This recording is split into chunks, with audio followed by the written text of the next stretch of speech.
여러분, 하나님께서 9번의 재앙을 우리가 이미 공부했습니다만 그 한 번 한 번 첫 번째, 두 번째, 세 번째 재앙이 내려질 때마다 온 애굽 땅을 발칵 뒤집을 만큼 끔찍한 재앙을 내렸습니다.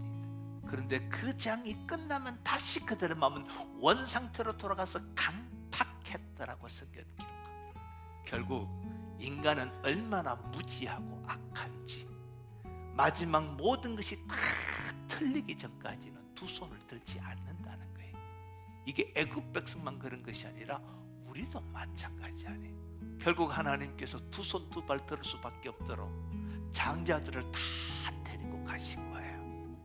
하나님이 악하셔서 그런 것이 아니라 우리가 악해서 그래요. 하나님께서 이 애굽 땅에만, 그것도 장자라는 특정 존재를 향해서만 손을 대신 거예요. 왜냐하면 예고편이기 때문에.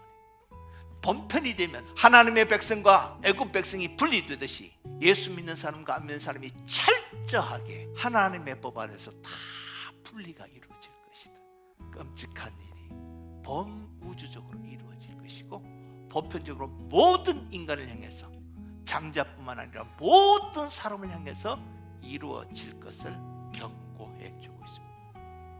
이때 우리는 어떻게 살아야 될 것인가? 이 어둠의 시절을 통과하고 여호와의 밤이 축복의 밤, 구원의 밤이 되기 위해서는 저와 여러분이 각자의 부르심의 자리를 지키셔야 돼요. 그 속에서 하나님의 구원과 축복의 역사가 나타나는 겁니다. 오늘 본문에 그 결과 놀라운 사건이 등장합니다. 그렇게 강팍하던 바로의 입에서 항복을 선언합니다. 너희들이 원하는 대로 여호와를 섬기라. 너희들이 원하는 대로 양과 소떼를 다 가지고 가라. 근데 놀라운 말을 합니다. 가되 그냥 가지 말고 나를 제발 축복하고 가래요.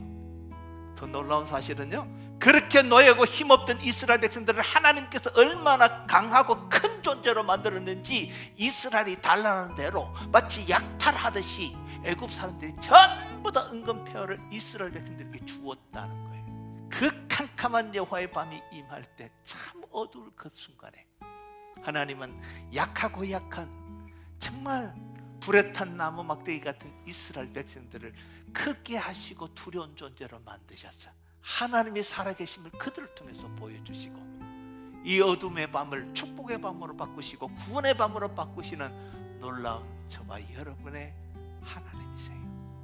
첫 번째 사는 거 보니까 좀 바보스럽고 어리석어 보일 만큼 우리가 그렇게 살아도, 그래서 어떤 사람들은 이상하게 쳐다볼 수 있어요.